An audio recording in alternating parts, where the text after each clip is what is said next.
Welcome back to the Reading and Writing Podcast. My guest today is Stephen L. Moore, author of the new book, Patton's Payback, The Battle of El Guitar and General Patton's Rise to Glory. Stephen L. Moore, welcome to the podcast. Thank you, Jeff. Pleasure to be here. Absolutely. Well, in your book, Patton's Payback, you write about the Battle of El Guitar. Why did you decide to write about this battle specifically, and what was the significance of the battle to both the fight in North Africa and to Patton's career? Well, ironically, this was one that my editor at Dutton, Brent Howard, suggested was kind of long overdue to go back and really look at Patton and how he came into command, because he's well known and controversial, revered, hated all at the same time. But North Africa is where Patton really came into power, and he did so because of the inept leadership of his predecessor.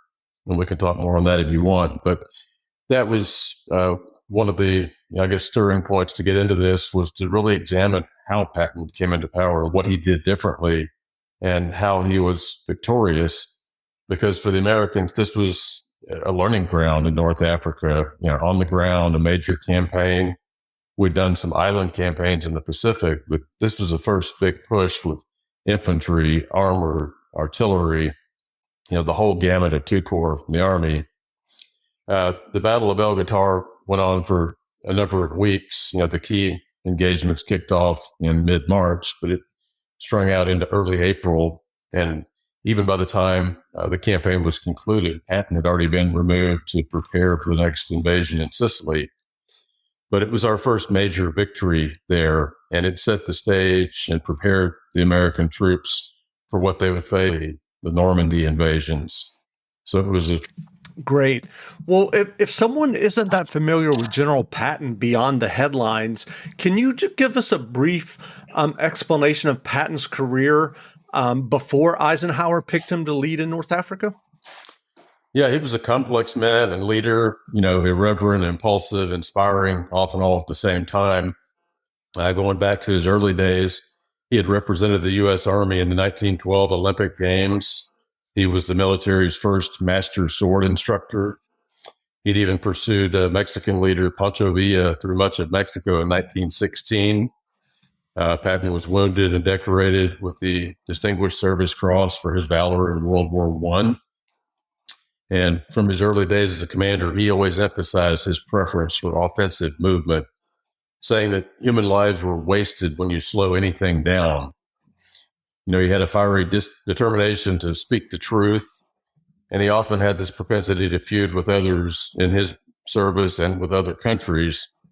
But he was ambitious. He wanted to rise and achieve higher ranks, and he did so, but often at the cost of anything that got in his way of getting there. And of course, Eisenhower did ultimately put him in command in North Africa, but he had a pretty solid background, going into that, particularly that as being a armored commander, a tank commander prior to World War II. And you mentioned earlier his predecessor in North Africa. What were the mistakes? First of all, who was his predecessor, and what were the mistakes that predecessor made in the initial battle with Rommel? Yeah, Major General Lloyd Fredendall. He was the head of the two corps, and he commanded from afar, if you will. He had a bomb-proof shelter near Tabessa in Algeria, which at that time was almost 100 miles from the frontline action. And the GIs kind of despisingly referred to that as his bunker as Lloyd's very last resort, or the Shangri-La, a million miles from nowhere. So the leader, if you will, was issuing what were often confusing commands to his men that they all often had to almost decipher what exactly Fredendall was trying to tell them.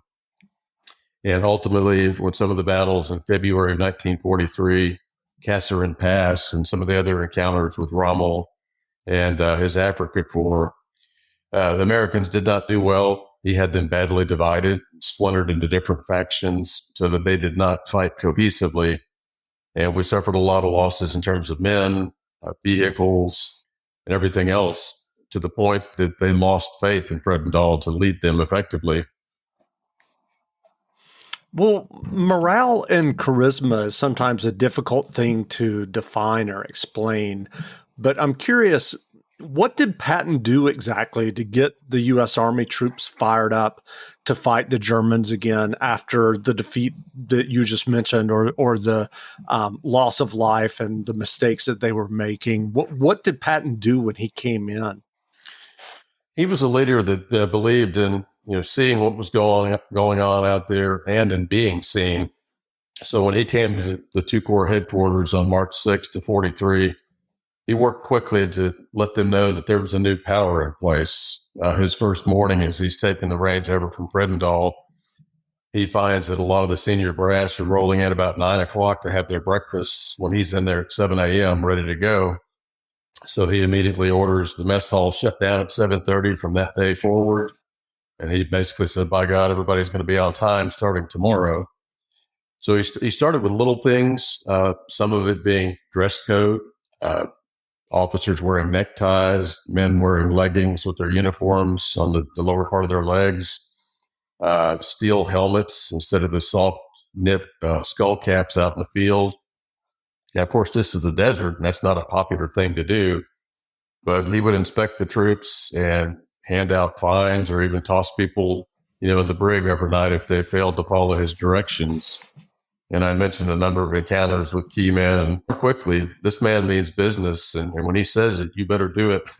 Well, you had mentioned about Patton's, knowledge as a tank commander, and I'm curious: were there specific tactics or strategies that Patton used in tank warfare that was different from other generals, or was it purely a force of personality, as you mentioned, and kind of coming in and reading people the riot act and making them show up on time, et cetera? Were there specific tactics in the field that Patton did differently? Yeah, pre-war, Patton and one of his contemporaries, Eisenhower, both wrote papers for the Army journals looking at new strategies of how to use armored forces more effectively.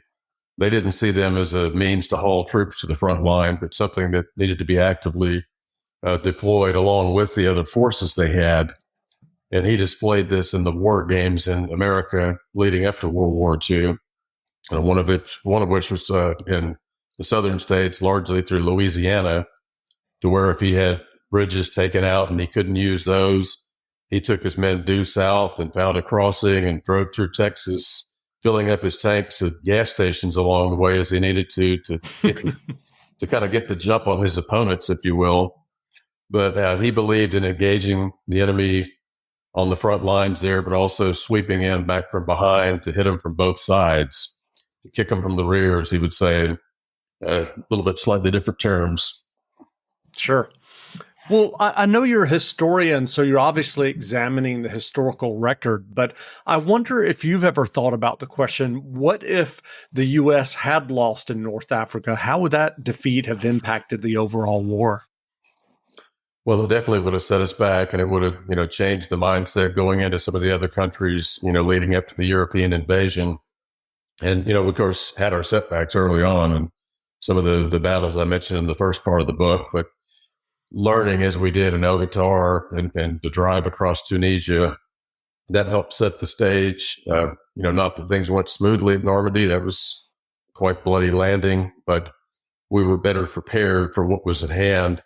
The Germans, on the other hand, had been fighting for quite a while in North Africa against the Brits and everybody. But by the time March, April into early May rolls around in 43, they are strung out. Their supply lines are thin, fuel, ammunition, everything is getting to be a burden. So it's a lot to learn to support a massive, cross-continental campaign like that. So it helped us out quite a bit with what we learned there, I think. Interesting. I'm curious, given current events, did it surprise you at all to see these photos in the last several months of these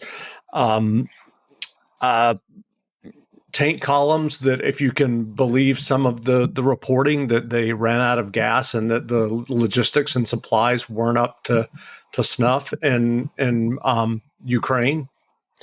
Yeah, well, the country is massive as Russia. It's a little bit surprising that they're that ill prepared, but I think part of that's the realities of war. I mean, as you push forward, you've got to have a pretty sizable force to keep up with food, supplies, fuel, and everything else. And when you've got some solid ground fighting going on, it's not as easy as one might think. So they definitely ran into some snags. And I guess you've seen some of the videos of some of the tanks being blasted by well-positioned artillery. So it's odd seeing that in today's modern world, tank warfare on the ground, I know. I'm certainly, I don't have experience in the military, but I've certainly read a lot, and it's just been said from almost ancient times that logistics wins wars. It just surprises me. Absolutely. I mean, it's a matter of preparation, and with any country, there's things that don't go smooth, but it's a matter of how you improvise and overcome, as they say. Sure. And whether it's, obtaining fuel from destroyed enemy vehicles or whatever it takes, but, to keep that move going. And oftentimes the weeks of preparation mean a lot when you get into the heat of combat. Right. How about we heat things up tonight? How so? Get a little fresh, add some steam, sizzle, and spice. Wait, you're talking about going to Outback again, aren't you? Fire things up at Outback Steakhouse. For a limited time, try our bloomin' fried shrimp or get fresh with our new strawberry salad. Go big with our bone-in ribeye or the filet and grilled shrimp on the barbie. Then cool off with a cucumber crush or peanut koala. Try them all before they're gone. Let's Outback. Well, how did Patton's experiences in North Africa impact his tactics and performance later in the war? As I mentioned, he was pulled from the campaign in April as things are starting to go our way that way and heading in the right direction. And I think it gave him good, solid experience with the troops being familiar with him, so that he did go on to lead effectively in the Sicily landings at Operation Husky. It was just a good proving ground for him, I would say. Sure. Well, were there things about Patton in the North Africa campaign that you didn't know about that you discovered while researching the book that may have surprised you? Well, like a lot of people, I was, a little bit familiar with Patton, seen the famous movie with George C. Scott, of course, and had read a little bit, but it was not a subject that I deeply dug into to study. I tend to get into whatever my subject matter is and just devour everything I can on that. So with Patton, there was a lot to learn. I went back and particularly got into his diaries that he kept, which are available through the archives, and read what was in his mind, what he was thinking. Part of the payback element was his son-in-law, Lieutenant Colonel John Waters. He was captured in February by the Germans, where he had been second in command of the 1st Armored Division. And Patton at first, fears that he's dead, and it takes him a while to realize that he is a prisoner of war. So he's got, the payback of the Americans looking pretty bad in some of the early conflicts, a personal vendetta with his son-in-law captured, and then along the way, the loss of one of his favorite aides de camp who was killed in action. So learning what was in his mind, what he was thinking, even asking God to be with him in the battle ahead, this coming from a man that's so profane and outrageous that he even has those kind of thoughts, that was a little surprising to me. So definitely learned along the way, as I do with any subject I tackle like this. Sure. Well, are you working on a new book now? I ended up kind of doing a follow-up, if you will, getting into the armored realm. One of our most famous tank aces, a guy named Lafayette Poole, his nickname was War Daddy. And if you watch the Fury movie with Brad Pitt a few years back, his nickname was War Daddy. So that was borrowed from Sergeant Poole. He had more than 5, at least 6 German tank kills on the front lines, as well as destroying hundreds of military vehicles of all types, capturing and killing a number of personnel. So he was one of the most celebrated U.S. tankers in the war prior to his being badly wounded in Germany. So I dug in and learned everything I could about War Daddy, and that book will be coming up later on this fall. That's great. I'm curious, how did you get started writing nonfiction historical books? Well, my first book was in the 90s. ironically, one of the professors at CBNF Austin, where I went to college, he was a World War II veteran that served in a torpedo bomber squadron. And I was always fascinated with carrier history and the Pacific War. And he and the guys had wanted for quite a while to do a book on their squadron, but they really had no idea how to put it together. And talking with them, I said, hey, I'd be happy to jump in and help you. And they had done quite a lot of legwork. They had ample newsletters with lots of personal stories. One of the co-authors, Bill Shinneman, had done a lot of oral history interviews for one of the museums. So we had those on hand, and I was able to reach out to the squadron photography officer and obtain all of his images taken in battle during all the actions. So it came together pretty well, more of a coffee table kind of book. But I guess I always had a penchant for history, maybe not so much in my school years, but afterwards, once I read a few authors that really kind of impressed on me how the firsthand stories, really bring it to life for me.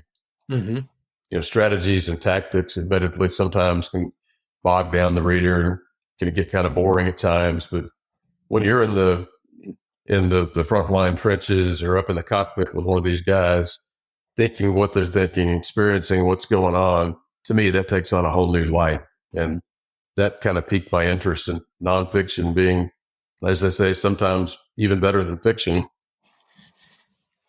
That's great. Well, what advice would you offer for someone who would like to write a nonfiction history book about a specific historical event or place or person? Well, if it's the case of World War II, I would say act quickly. Obviously, the time is now to do that. Fortunately, over the past 10, 15, 20 years, there's been a lot of work by the National World War II Museum, the Nimitz Museum in Fredericksburg, National Archives, to sit down and document oral histories and video histories with the men and women that served. For those that are still living, you have to catch them quickly, because the ones I've talked to in the past year or two, they're somewhere between 97 and 102 years of age. And, quite frankly, they're just not going to be with us much longer. And you've got to hope to find those veterans that still have their faculties together enough to remember a lot of those fine details. So interview those you can. If it's a more recent conflict such as Korea or Vietnam, you still got people around in greater numbers, but it's important to catch them while you can. The battle reports and the official histories, that's there in the archive to dig out. But the personal stories, there's a shelf life on how long these fellows are going to be around to talk to. Sure. Well, what other history or World War II books have you read recently that you enjoyed? I just got through reading one. It was post-World War II, James Hornfisher. And this is a book on the Cold War, starting at the end of war. Communists build up, the nuclear arms race. That was quite interesting. But like I said, I tend to read what I'm studying at the time. I've got another submarine book I'm working on. Just a gentleman I happened to meet by chance, about 9 months ago. And I knew kind of what he'd done and what submarine he served on. And he was kind of shocked. I knew as much as I did. And we've been having a lot of fun going back and forth doing interviews. So doing some reading on the silent service and brushing up my history there a little bit. And like I said, it just tends to be a little bit of whatever I'm studying or thinking about studying for my next topic. Sure. Well, where can people find you online if they'd like to learn more about you and your new book, Patton's Payback? Well, of course, it's available through all the major sellers like Barnes & Noble and Amazon, but I have a personal website, StephenLMoore.com, spelled P-H-E-N instead of B-E-N. And I've got the covers of the books and just some reviews and brief info on each one of them, going back to the earliest one. So there's a little background on me, and the rest, including Patton's Payback, is pretty easily accessible out there in the marketplace right now. That's great. Well, again, we've been speaking with Stephen L. Moore, author of the new book, Patton's Payback, The Battle of El Guitar and General Patton's Rise to Glory. The book is available now, so go buy a copy. And Stephen, thanks for doing this interview. I appreciate it. Best of luck to all your future interviews. Absolutely. Thanks a lot. Chapter 1, Purple Heart Tanker. The 10-ton tank destroyers churned slowly forward, engines whining. 4 sets of clanking armored tracks grinding the desert sand into clouds of smoky white powder. Technician 5th grade Tom Morrison stood in the open-topped rear compartment, one hand clutching the armored shield that surrounded his half-track's main gun. His body stiff from hours of being jostled about, he wiped the dust from his eyeglasses and peered ahead. His armored force was pushing deeper into central Tunisia, a world little changed in thousands of years. Though embroiled now in the Second World War, over the millennia, the land had been ruled at various periods by Romans, Vandals, and the Byzantines, before being conquered by the Arabs in the 7th century. In 1881, Tunisia had been invaded by France, and had since endured 6 decades of French control that left little room for nationalist progression. The remote North African village before Morrison was little more than sand, rocks, and ruins. The West Lutetia Valley, nestled in an eroded plateau between the rugged eastern and western dorsal extensions of the Atlas Mountains, still sported crumbling remains of structures that dated to Roman times. Farms were scarce in this region, leaving local Arabs to feed their animals on cultivated cactus patches, bunchgrass, and scrub growth that dared to survive in the pebbly foothills. Spatterings of green palm and olive groves added color to the desert hills near the village of West Lutetia, sustained by irrigation from wells hacked through the rocky desert terrain over the centuries. Inside the 15-foot-high ancient rock wall that surrounded West Lutetia were hundreds of freedom fighters dressed in white kepi hats, with blue sashes over white linen trousers and colorful epaulettes topping their blue greatcoats. The desert settlement was being used as a forward operating post for members of the French Foreign Legion, infantrymen from a multitude of countries and cultures whose service had been accepted. To Morrison, they were just fugitives. Many had joined the Foreign Legion to escape punishment for infractions committed in their homelands.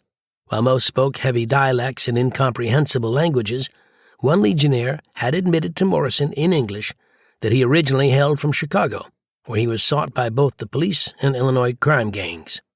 He had also delivered a sobering warning. As many as 47 German Panzer tanks were lying in concealment in the desert just miles ahead. To the German and Italian soldiers concentrated throughout the region, Tunisia was worth fighting for. Morrison, possessing little knowledge of the military big picture, could scarcely imagine why American lives were worth losing over these arid hills punctuating the Sahara Desert. But the brain trust of the Axis forces understood that air bases here could put Allied bombers within reach of Italy and portions of Germany. It could also double as a staging area for future Allied offensives into Sicily, the Italian peninsula, and southern France. Adolf Hitler, the Nazi dictator of Germany, had declared North Africa to be the enemy's approach to Europe, a land that must be held at all costs. Although Morrison's unit had already seen action in North Africa, he was not apprehensive this day. Over the past several weeks, his tank destroyer unit had been rushed to different areas in Tunisia to counteract enemy tank activity, only to find nothing there. Today was January 19, 1943, and Morrison was celebrating his 25th birthday, thousands of miles from his home in Ohio. The mechanized fighting vehicle in which he served had come a long way since Little Willie. Britain had developed the first armored land vehicle in 1915, nicknamed Little Willie, after an uncomplimentary moniker for the German Crown Prince, Wilhelm. Fitted with imported American tracks, Little Willie saw service only for driver training. By early 1916, a superior replacement known variously as Big Willie, or Mother, had entered testing. Mother resulted in the first production order for 100 armored vehicles by Britain, whose first units began seeing action in September 1916. Production workers, under orders to keep their project secret, shipped the first vehicles in crates labeled tank, since their odd shapes resembled water tanks that could be used for troops in the field. The name tank stuck with the new military invention. The idea of an armored battle car was almost as old as recorded history. The ancient concept had been to provide infantrymen with mobile protection and firepower. In 1482, artist and inventor Leonardo da Vinci drew concepts of a war car, a land weapon combining armor, mobility, and firepower that was operated by 4 men turning large cranks to power its wheels. Leonardo's design was not deemed practical, and centuries would pass before a self-propelled armored vehicle would come into being. Horse-drawn machine guns and artillery pieces were vulnerable to enemy fire in combat. In 1769, French military engineer Nicolas Joseph Cugnot built 3-wheeled steam-powered vehicles for trials by the French artillery, but little progress was made. In 1855, Britain patented a steam traction engine based on Cugnot's design, but it was never mass-produced. Evolution of the modern tank progressed in the early 20th century with the advent of the internal combustion engine and Caterpillar tracks. Science fiction writers played a part in influencing design. In the December 1903 Strand magazine, H.G. Wells wrote an influential short story called The Land Ironclads, which described armored fighting vehicles carrying soldiers who fired semi-automatic weapons from reinforced ports. Britain's development of Little Willie and Mother was underway a little more than a decade after Wells's fictional inspiration. By the concluding years of World War I, British, French, and German tanks had become a vital means of warfare. America's early taste of tank combat in 1918 came via French-obtained Renault FT light tanks, characterized by poor mechanical reliability and a dreadfully slow speed of 5.5 miles per hour. Dwight Eisenhower was the officer in charge of training tank crews stateside, and a young officer named George S. Patton commanded the U.S. Armored Forces in World War I. The M1917 6-ton tank was licensed for manufacture by the United States, and it remained the key armored vehicle of the American military until the early 1930s, when efforts commenced to develop a new generation of tanks. But aside from experimental types, the U.S. Army procured only 321 light tanks from 1930 to 1939, until new emphasis was focused on development due to the rise of Nazi Germany and Fascist Italy. The Europeans surged forward with technological advances during the arms race of the late 1930s, and by the time the U.S. Army produced its M2 medium tank in the summer of 1939, it was already considered obsolete. Only 112 M2 tanks were produced that year, as its primary armament, a 37mm gun, was vastly inferior to the 75mm 3-inch turret gun of the newest German Panzer IV tanks. In July 1940, design commenced on a replacement, the M3 medium tank, produced in America with a 75mm gun for use by the U.S. Army and its British allies. M3 tanks employing U.S. pattern turrets were called the Lee, after Confederate General Robert E. Lee, while variants using modified British turrets were dubbed Grant, after Union General Ulysses S. Grant. British troops employed both Grant and Lee variations of the M3 medium tank in North Africa during 1942. But by the time the U.S. 1st Armored Division deployed to North Africa, it was largely using a new medium tank. In February of that year, production commenced on the M4, which was quickly named the Sherman by the British in reference to another American Civil War general, William Tecumseh Sherman. The British 8th Army drove the first Sherman tanks into battle in late October 1942 at the Second Battle of El Alamein, where they successfully engaged German Panzer III and IV tanks at 2,000 yards. As the North Africa campaign entered early 1943, the U.S. Army was steadily upgrading its M3 Lee tank battalions with the superior M4 Shermans. In addition to developing traditional fighting tanks, the U.S. Army's big thinkers advocated divisional anti-tank battalions to challenge enemy armored divisions. Such units would consist of mechanized gun vehicles that were more mobile and capable of handling additional reconnaissance duties.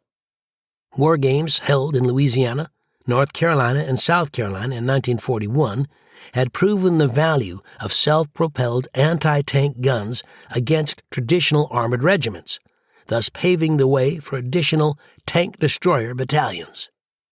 Tom Morrison was attached to the 601st Tank Destroyer Battalion, a detachment of the 1st Infantry Division, which had been officially activated by the U.S. War Department on December 15, 1941.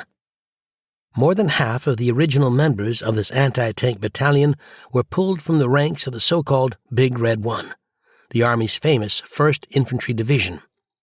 Its original commander was 46-year-old battle-wise veteran Major Herschel David Baker, who was raised on military posts as the son of an Army surgeon.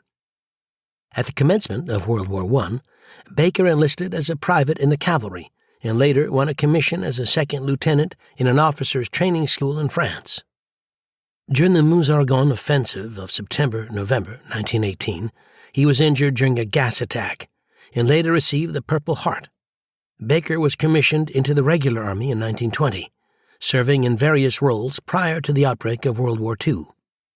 An accomplished horseman and polo player, he was a true showman, loud and brash around his officers, but unafraid to wade into a poker game or host a beer party for his battalion. In the 601st's unofficial history, Baker was described as a 220-pound, roly-poly, cherubic-looking, foghorn-voiced ball of fire. In August 1942, Baker, now a lieutenant colonel, and the 601st had set sail from New York Harbor on board the 80,000-ton troop ship RMS Queen Mary for deployment to England to prepare for combat against the Axis forces in North Africa. The men and their machines were debarked in Africa in November, then moved to Algeria before commencing an 800-mile trek to Tunisia during December to help make a difference in the desert war against German and Italian forces. Morrison's armored anti-tank vehicle was named the M3 Gun Motor Carriage and built on a rear half-track chassis with regular wheels in the front for steering, thus providing the handling of a truck with the capabilities of a tank. Each M3 sported 1/4 inch of face-hardened plate, just enough to ward off small arms fire to protect its 5-man crew. The half-track's main weapon, a 75mm gun, was protected by 5/8-inch thick steel, rated to stop .30 caliber rounds at 250 yards. The vehicle had only 1 foot of ground clearance, but it could do 45 miles per hour on level terrain, making it faster than even the lightest tanks. The M3 half-track measured just over 20 feet in length and weighed 9 tons.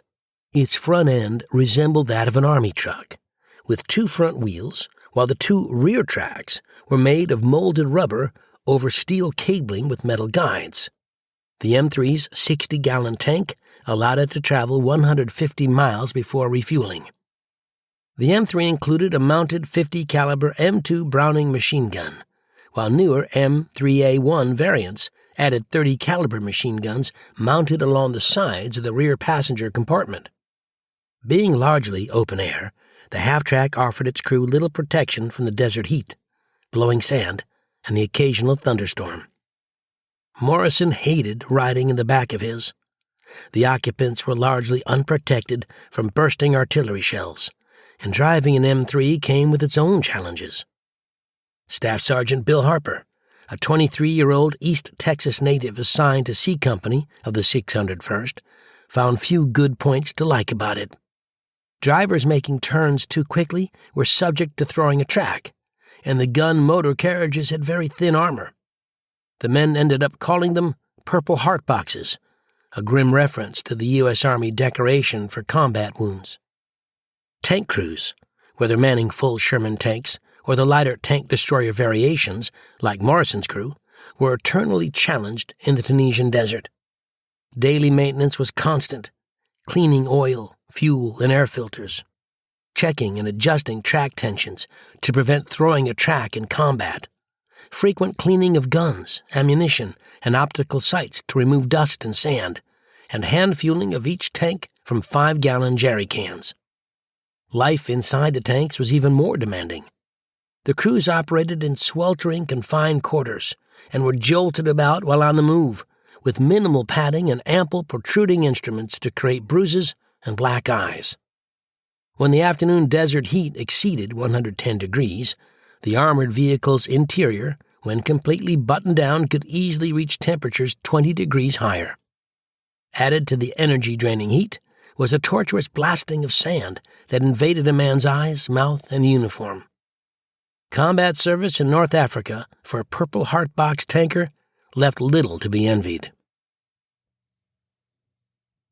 Morrison had spent the previous year rarely in the know. Born in the village of Brewster, Ohio, Thomas Elwood Morrison was known simply as Tom to his military comrades, though his siblings called him Elwood. He was finally accepted into military service in May 1942, although he had been rejected the year before due to poor teeth. He lost 2 teeth while working as a rail yard pipe fitter following high school. Morrison had started his Army career in radio training at Fort Bragg, but by the time he shipped out overseas in late 1942, he was attached to the 1st Infantry Division. His 601st Tank Destroyer Battalion destroyers were marked with a yellow square emblazoned with the black letter Y. Morrison would learn that German soldiers nicknamed the American battalion the Black Y Boys because of their prominent identification mark. The 601st had an authorized strength of 38 officers and 860 enlisted men organized into a headquarters company, a reconnaissance company, 3 gun companies, and a 16-man medical detachment. Each of the 3 gun companies had 5 armored cars, 18 Jeeps, 8 M3s, and 4 newer model lighter M6 half-tracks. Each company was split into 4 platoons, with Morrison's crew officially part of A Company, 1st Platoon. His time in the village of West Latiya was brief. Early the next morning, January 20th, his platoon fell in with a procession of armored vehicles along the hard-packed road. Morrison's half-track driver, Sergeant Dick Hammond, drove them forward to the town some 5 miles before taking up position on high ground at the mouth of the wide valley below. The 601st's 2nd Heavy Platoon, 4 heavy destroyers, and 4 37mm half-track light destroyers, 3 quarter-ton trucks mounted with 37mm, were stationed on lower ground, near Morrison's 1st Platoon along the road that ran through the valley. Morrison's platoon was an armored portion of the U.S. Army's Combat Command B, CCB, of the 1st Armored Division. The CCB had been sent forward to assist French troops in the West Latiya Valley area in central Tunisia. They faced the German 5th Panzer Army, under General Hans-Jürgen von Arnim, who intended to prevent the Allies from advancing through the mountain passes of the eastern dorsals toward the Tunisian coast. The American forces, some 3,400 men and 4 dozen armored vehicles, had been pushed forward to greet von Arnim's panzers. The 1st Platoon used the last hour before daybreak on January 20th to partially camouflage its tank destroyers from the daylight threat of attacks by German aircraft. Morrison dug a deep foxhole from which he had a commanding view of the desert valley once the sunlight began flooding the terrain. Then he took time to marvel at the beautiful green valley, rich with olive groves, large haystacks, and a sprinkling of little Arab houses. A more peaceful scene one could not ask for, he recalled. Morrison's crew passed the day snoozing near their M3, reading books and playing cards until dusk. He did not see any officers during the day. They were occupied at an observation post set up in between the 2 platoons' gun positions. His platoon had a new commander, 25-year-old First Lieutenant Lawrence Elliott Lowry Marcus, who had stepped into the position after the platoon's previous leader, Captain Robert Steele, was killed by a sniper on Christmas Eve, while the unit was assisting French forces near Pichon. Marcus was a Harvard graduate who hailed from Dallas, Texas, where his Jewish family's retail fashion business, Neiman Marcus, continued to thrive even during wartime. Marcus concerned himself with keeping tabs on the reported panzers, and he sent recon company jeeps and command tracks up and down the road near West Latiya during the afternoon. The advance American force was set to counter elements of the 5th Panzer Army under the direction of wily Field Marshal Erwin Rommel, popularly known in the press as the Desert Fox. The valley remained quiet until dusk began to settle, when Morrison heard a nervous call from a 601st sentry. "Enemy tank approaching." Sergeant Hammond's half-track crew dropped their books and stood to see a German tank rumbling slowly toward them, some 300 yards away. Morrison stared in disbelief.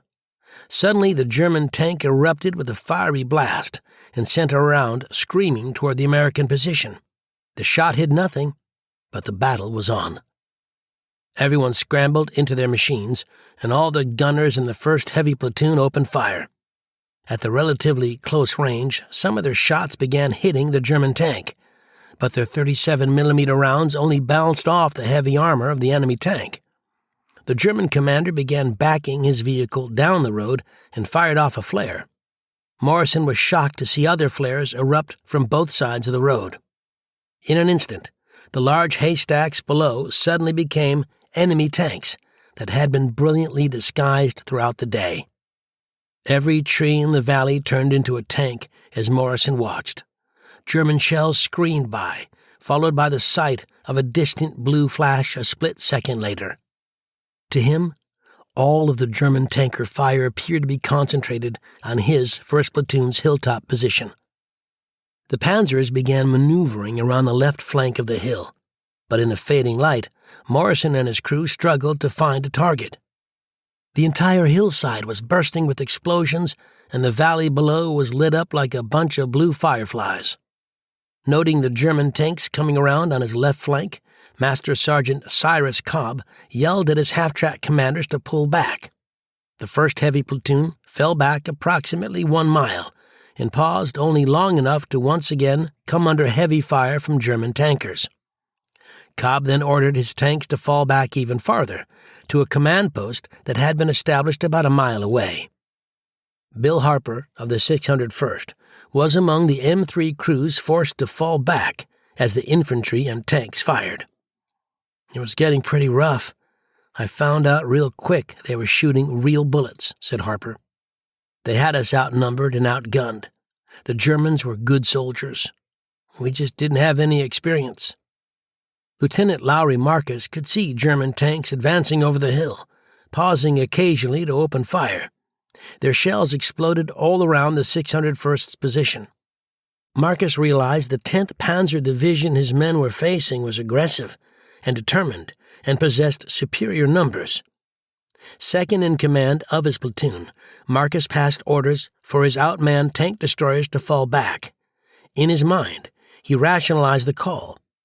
Is it better to stand still and pop off a few rounds and get hit yourself and be out of the picture? Or is it better to retreat and come back and fight another day? As the 1st Heavy Platoon was falling back about a quarter mile down the road, other American units were left exposed in the sudden German assault. The 2nd Heavy Platoon was caught completely off guard. Among the 601st Observation Post men left on foot in this area was Lieutenant Wilcher Conway Bill Stotts, Jr., a former student at the University of Arkansas, who had joined the U.S. Army shortly after the attack on Pearl Harbor. With Stotts was Sergeant Daniel Doney, a 25-year-old from Lowell, Massachusetts. In the rush to escape the oncoming Germans, a handful of men manning machine guns were left behind, including Stotts and Doney. Another man at the 601st Command Post who was cut off in the action was Marcus, who found that the advancing German tanks were supported by a strong infantry detachment. The tank destroyer men operating outside of their battalion's half-tracks were in danger of being overrun by the Panzergrenadiers before the American guns could establish a proper defensive. Marcus had crawled 150 yards under machine gun fire to reorganize his troops and direct 75mm gunfire back at the Germans. Once the fight became so intense that his 601st Battery was forced to fall back, Marcus was caught in an unenviable position, seeking cover between the flying shells of both the Germans and the Americans. His capture seemed likely, so Marcus ripped out sections from his field notebook that contained confidential data and with some difficulty ate the pages. Then he used his mess spoon to dig out a shallow foxhole in a hillside to ride out the night. Before dawn, dozens of Germans established a mortar and command post just yards from his shallow hideout. Marcus steeled his nerves, deciding it was better to die than be captured. He stood and began walking slowly through the enemy's midst, deciding that if he moved slowly, he would not be suspected of being an enemy. It took all the nerve he could muster, but he strolled calmly to a nearby cactus patch, then down into a gully. Tom Morrison's tank crew remained far behind the main night action area for some time as the chaos ensued. Cobb's 1st Platoon tank destroyers were withheld from firing for fear that they might accidentally hit retreating portions of their own 2nd Heavy Platoon falling back. Cobb's platoon finally fell back to the village of West Latia to join a British anti-aircraft unit, forming a semicircle that faced the valley. Morrison felt his battalion was defensively positioned well enough to make a solid last stand. But his excitement turned to dismay when 24-year-old Lieutenant Frederick Colquhoun Minor from Seaford, Delaware, led the remnants of his A Company of the 601st to their defensive position. Minor was livid, cursing out his fellow tankers for deserting his company while under fire. At least 14 men of the 601st had been taken prisoner of war. Others, like Lieutenants Marcus and Stotts, remained unaccounted for in the din of battle. Minor's A Company tankers were as furious as he was, believing they had been deserted under fire. Around 0100 on January 21st, Minor ordered Cobb's tanks to roll forward to support a group of French legionnaires who were trying to pull out under fire. Morrison's group pulled up at a crossroads and began firing on German tanks as they crested a hill. It was impossible to ascertain hits in the darkness. The German tanks, firing from the crest of the hill, lobbed their shells over the American M3s. But the enemy gunners quickly compensated, and explosions began erupting in front of Morrison's tanks. One round of armor-piercing shells landed so close that its explosion lifted the front of Morrison's half-track. "That's close enough," said Sergeant Hammond, who turned his half-track around and pulled back. The firing of the American tanks allowed the French foot soldiers to slip away from the German advance. One M3, commanded by Sergeant Michael Dragon, refused to start when the order was passed to fall back, so his crew set off an incendiary grenade in one of the gas tanks and hiked out. The German tanks refused to follow the Americans in their retreat, so the 601st passed the remainder of the night in the area. By daybreak, a heavy fog had set in. Morrison's tanks followed a platoon of medium tanks from the 1st Armored Division that was trying to make contact with the Germans. Enemy fire soon disabled 2 of the medium tanks, and the other 2 crews opted to fall back. The survivors who retreated back on foot through the lightly armored M3 platoon were disgusted. One of Morrison's platoon leaders tried to offer them assistance. "Hey, you guys want to come aboard and ride with us?" he called. "The hell with you," one tanker yelled. "You paper-armored bastards. All you're good for is to draw fire." After daybreak, there were few German targets for the Americans to fire on. Morrison's tank crew resorted to blasting anything that looked like it might hide a gun. Dick Hammond spotted something moving in the distance and told his gunner, "Level on that Arab house out there." Morrison's crew aimed and fired, hitting the corner of the house, where a German gun crew was taking refuge. The concussion killed all 4 gunners, although Morrison was unaware of that fact until his platoon moved forward 2 days later. The first serious combat action against German panzers from Morrison's half-track crew had ended in failure.